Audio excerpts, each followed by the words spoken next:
You know, Bob, it's really hard to defend you sometimes.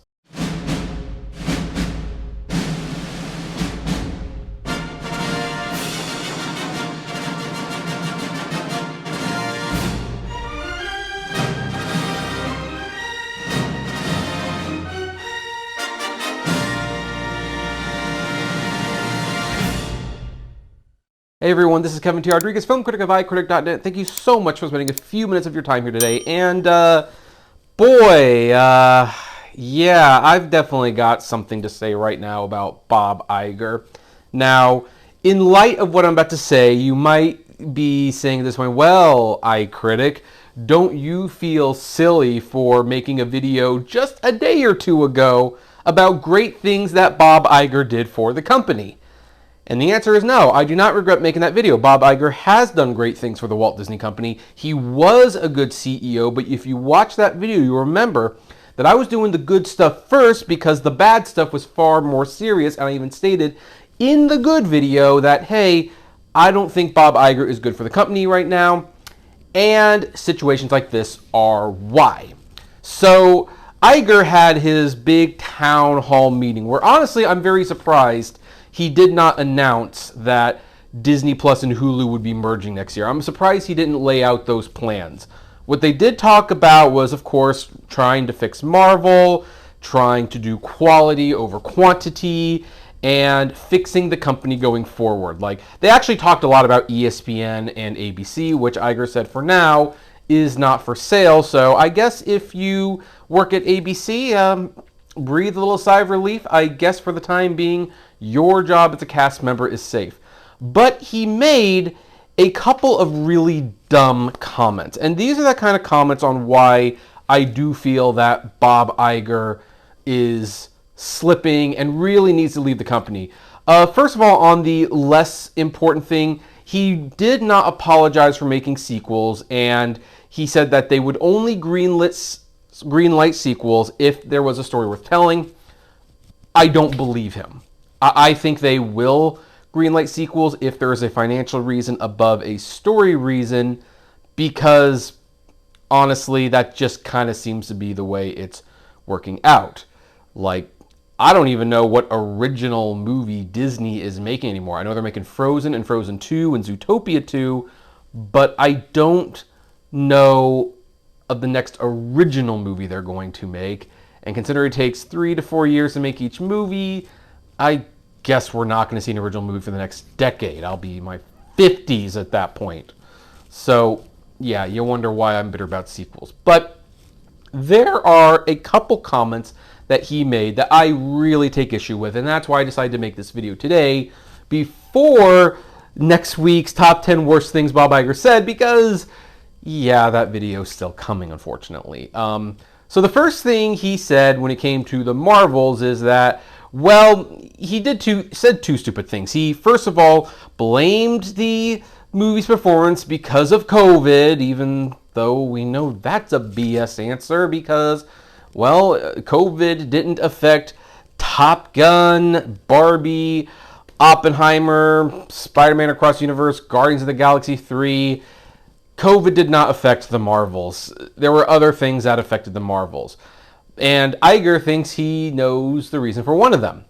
The reason is because, well, because of COVID, it was being made during COVID, and so the executives could not be in to see the movie and to see how things were progressing and to give advice. And yeah, no, that's not the issue. I think the issue is that there was corporate meddling. I mean, the thing is, the Marvels seemed like a product, like more so than most Marvel movies, that was the accumulation of, well, Captain Marvel, WandaVision, and Miss Marvel. Like, hey, if you've seen that, come see this. This was part of the whole synergetic thing that Bob Chapek was doing. I do believe that executives were meddling with this movie. I don't think Iger was the CEO at the time, but this was one of those movies that it's like, hey, we're going to make these Disney Plus shows, and they're going to feed into the movies, and the movies are going to feed into the shows. And by the way, one of the post-credit scene at the end of the Marvels, also, you don't know who that character is unless you watched Hawkeye,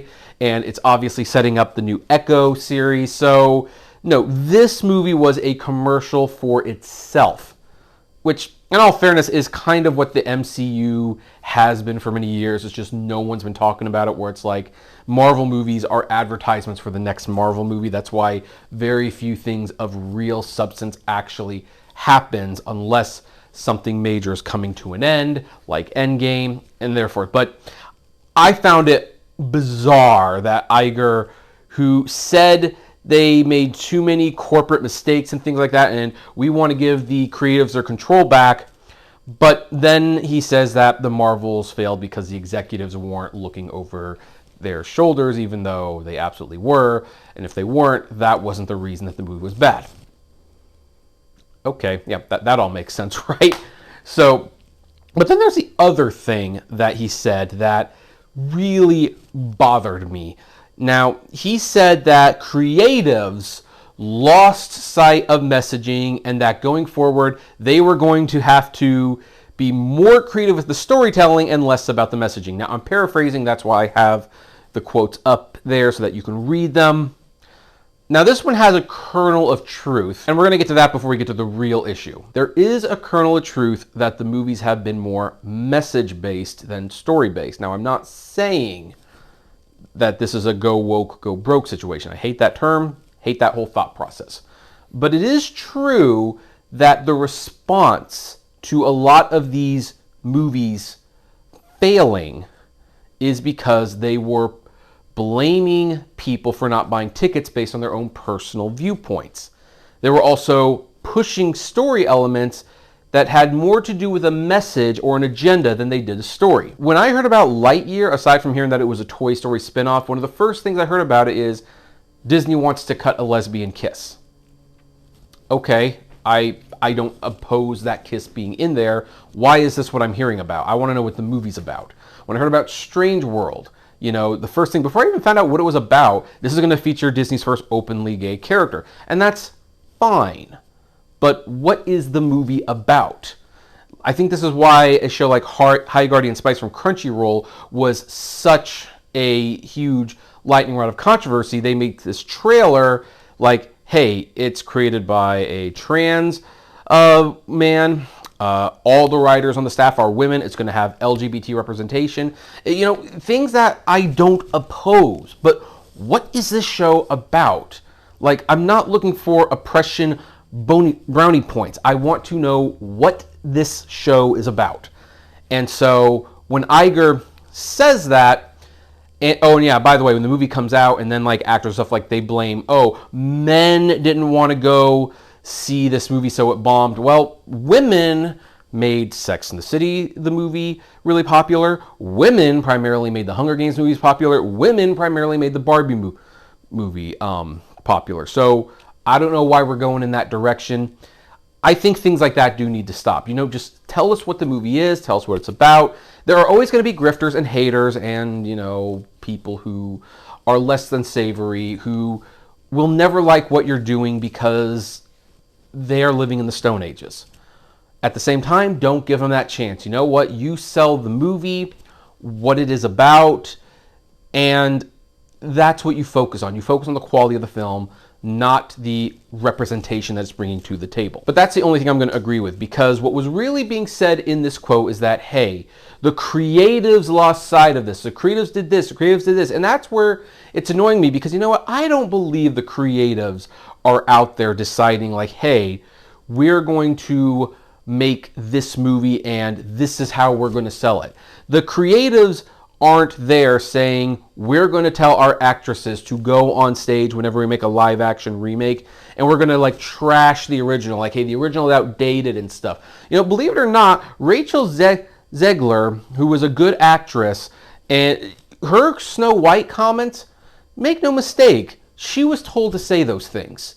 Like, I don't know if these are exactly her point of view or whatnot, but when you look at what the actress for Cinderella said, what the actress for Alice in Wonderland said, what Emma Stone said for Cruella, they were always talking about how like the old movies were outdated. This is a new version. This is a modern version. This is what we're going to change.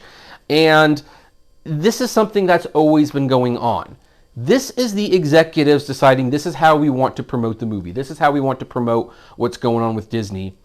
And when it succeeds, they take all the credit like, yep, we were smart. We knew how to sell that movie to people. But then, when it doesn't work out, oh, the creatives lost sight of everything. They sure blew it. Well, as the executives, I guess we're going to step in there and we're going to clean up the mess. No. That's not how this works. That is not how this works. And I am getting annoyed that as it becomes more and more apparent that Disney executives are meddling more and more with the finished product. Obviously, they were doing this under Chapek. I mean, heck, I think Wish started when Iger was ending his tenure, and when Bob Chapek came in, he and his cronies started pressing for oh, guess what? You got to start putting references to older Disney movies. We can kind of hint at a cinematic universe because everything has to be a cinematic universe. And by the way, that is a Bob Iger philosophy, so he's not off the hook on that one. But the executives meddled with Wish. When you look at the artwork book for Wish and some of the original ideas, there are some fascinating ideas in there that clearly someone micromanaged them into being boring as heck. Originally, there was going to be a married couple that was evil, turned into just the king. Also, the star was going to be a boy, and there was going to be true love found for Asha and the star. But I guess you can't have a strong female person who also falls in love with a boy, so the star was just now a side character. Cutest side character in the world, by the way. He was a very adorable character, but that was a decision they made, and someone decided, oh, let's do this, let's reference this, let's reference that. And the animators have admitted, yeah, we wanted to make it 2D. And executives said, nah, we need to be 3D because kids don't watch 2D anymore. So why don't we do this 3D, 2D hybrid thing, which, it looked fine in my opinion, but it was definitely a work in progress. The executives make these movies worse almost all the time. And it is annoying me that Bob Iger not only feels like more executives would make these movies better, but hey, the creatives were the ones who didn't sell the movie properly. They got too preachy, they got too messagey, even though it was the executives who signed off on the ad campaigns, who signed off on what the interview answers were going to be. This is why Bob Iger needs to go. It is clear he is floundering. He seems to have an inability to truly own the mistakes he makes these days. And so, yes, a couple days after I made a video praising the good things he did for the company, now here I am basically saying you need to shut up and you need to leave. Oh, and by the way, you also might notice in that video a couple days ago, most of those things he did were 15 or so years ago. So yeah, clearly he's not doing too much recently that I am happy about. So anyway, the bad things that Bob Iger did video is still coming next week. In the meantime, what do you think of this news development? I'm sure you're not very happy about it. I'm not very happy about it, but I'd love to know what you think ultimately. Comment below, like, favorite, share, subscribe. And as always, flame responsibly. Have a good one.